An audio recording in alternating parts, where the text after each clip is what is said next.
Welcome to the House Therapy, the podcast that helps you to create a home that you love to live in.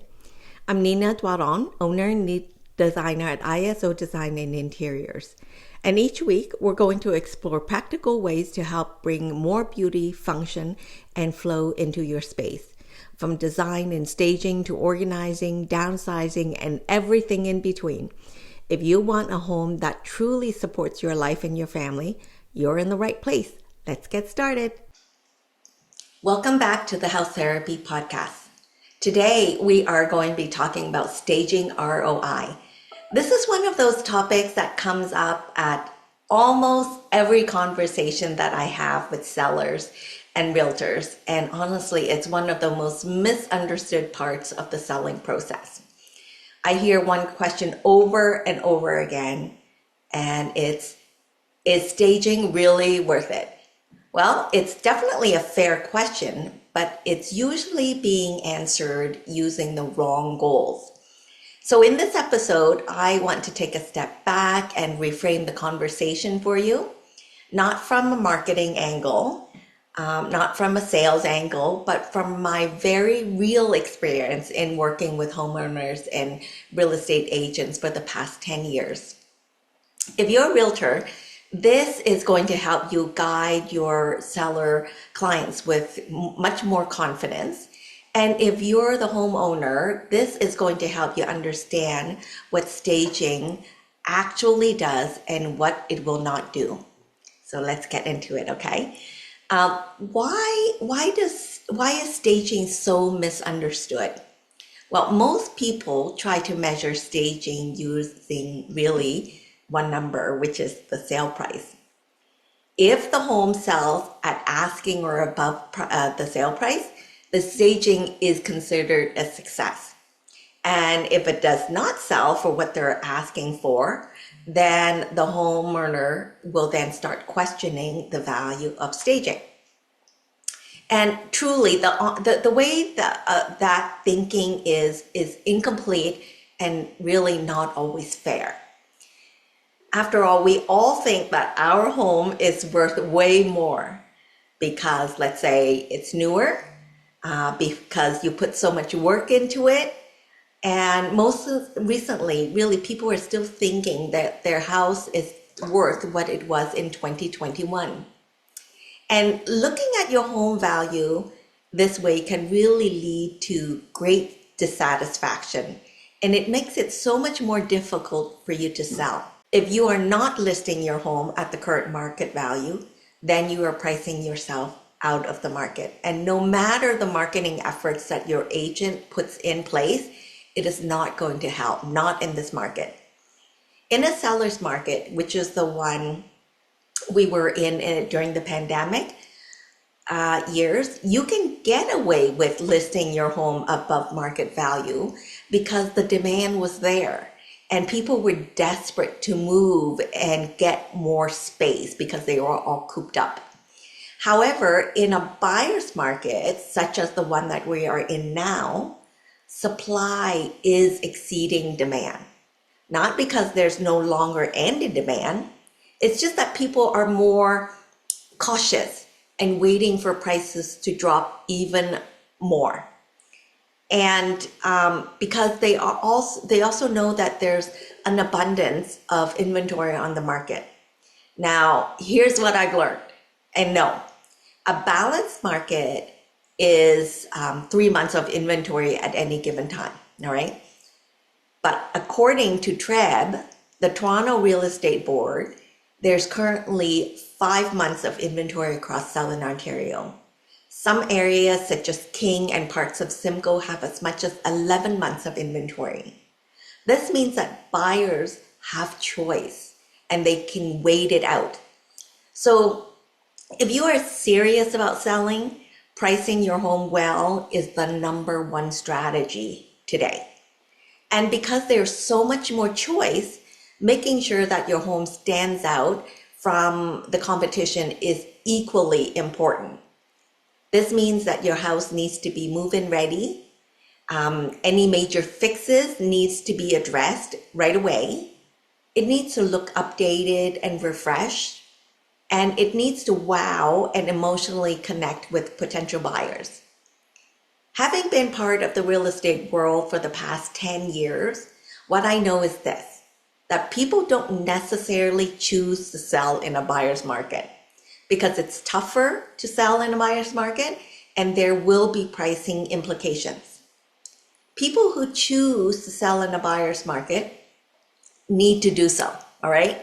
Because, it could be that they can no longer afford it, especially as interest rates are so unpredictable. It may be that they need to move for work or to be closer to family, or they need to move to a different retirement community. The goal to sell in a buyer's market is therefore often about time and speed. So days on market therefore becomes key. This is especially important if the house is vacant. So consider like the carrying cost of a vacant property. A, do you still have a mortgage? What is your monthly carrying cost, including utilities and property tax? The longer it takes you to sell, the higher the carrying cost is going to be. And this carrying cost will be far greater than your staging investment. So let's take a look at some examples. If your monthly carrying cost is $3,000 and your house is going to sit on the market for 6 months, this will mean that your out-of-pocket expense is going to be $18,000 that you're going to have to cover. Your staging investment is far, far less than that, especially if it can help you to sell in 60 days or less. Staging is not about price alone. It's about understanding your goals and your objectives when you're selling your house. Once you understand the true ROI, the conversation will change completely. Are you looking for the best possible price? Listen, of course we all want the highest possible price, but is it reasonable? Is it reality in the current market condition? If you are just testing out the market right now, this is not the right time for you to sell because your efforts will likely be wasted. Is it more important for you to sell quickly and at a reasonable market value? So ask yourself, which goal is more important to you right now? Really, the first 2 weeks on the market is a very good indicator. If you take nothing else from this episode, let it be this one, that the first 2 weeks matters the most. This is when serious buyers are paying real attention. They've set their alerts, they're watching new listings come onto the market closely, and they're comparing homes, not just pricing, but the way it looks and the possible value that they see online. Good quality staging during this window does 3 things at once, okay? It helps to create that emotional connection to buyers right from the get-go. It supports the market price, and it creates urgency to get buyers to take action quickly. If you are just simply testing out the market and put very little effort into the presentation of your home during the same window, you're going to lose out on the opportunity to catch the buyer's attention. Ever heard of the saying, first impression matters? Well, it matters a lot when selling a home. Once buyers see a home that is confusing, dated, unfinished, or that it has way too much work, then that negative impression sticks. This is why staging after the home has been on the market for a month or 2 rarely delivers the same results, and the momentum is lost early, and it's hard to rebuild that momentum because buyers will have then moved on because they have lots of choices, and your listing will have appeared to be stale. If you're measuring the staging impact, start by asking how the home performed in the first 2 weeks. How many inquiries are you getting? How many bookings are taking place for visits? And how many are returning for second or even third visits? And don't forget to seek feedback from visitors so that you can understand what's holding them back.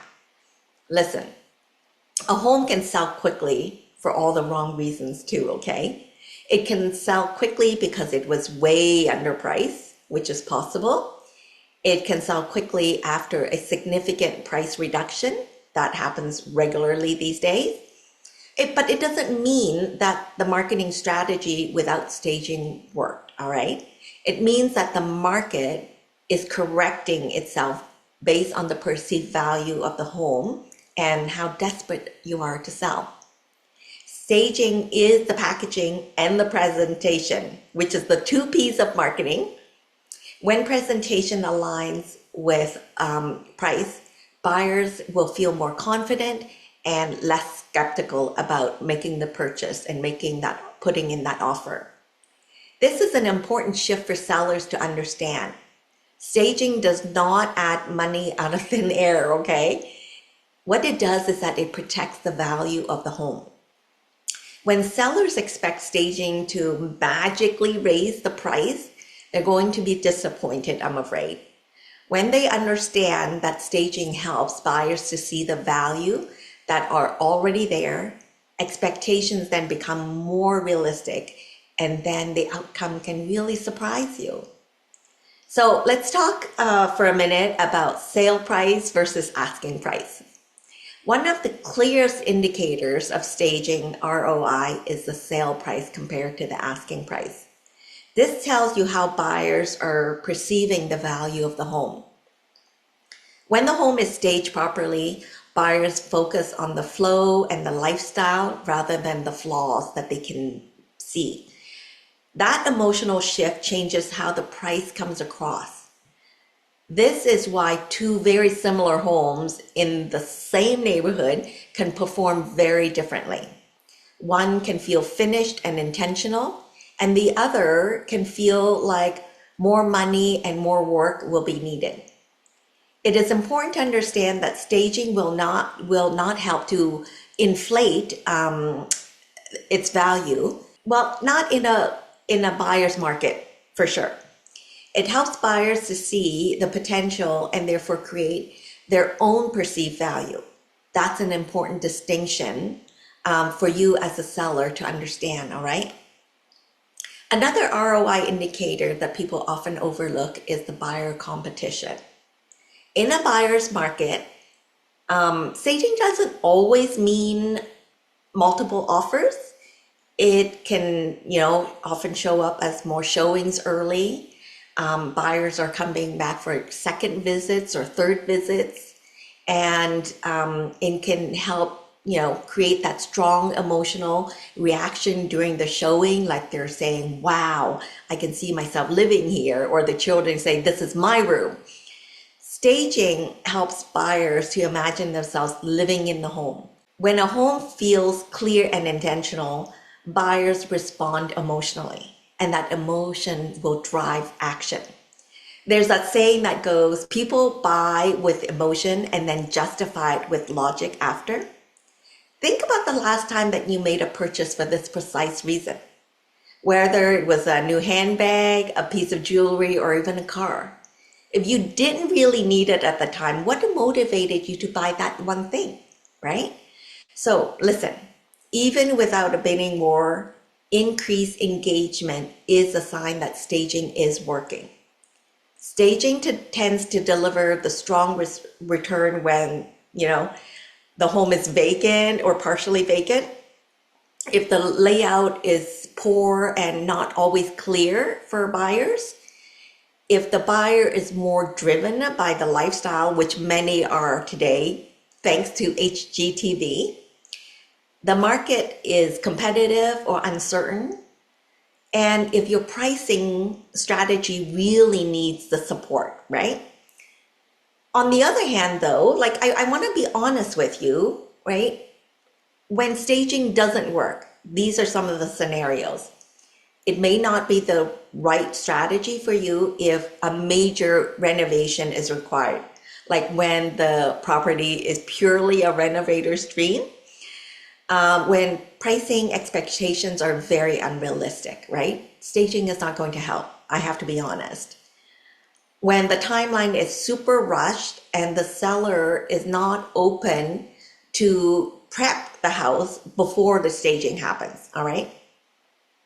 So when you measure staging using the right numbers and the right goals, the value then becomes much more clear.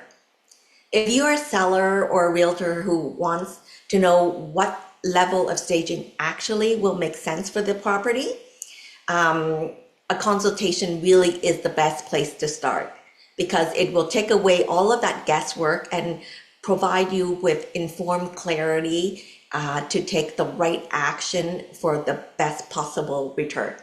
If you are working with an agent, let's say, who doesn't believe in or support professional staging, you may need to rethink this, all right? Is the agent really looking after your best interests, or are they simply protecting their commission and bottom line?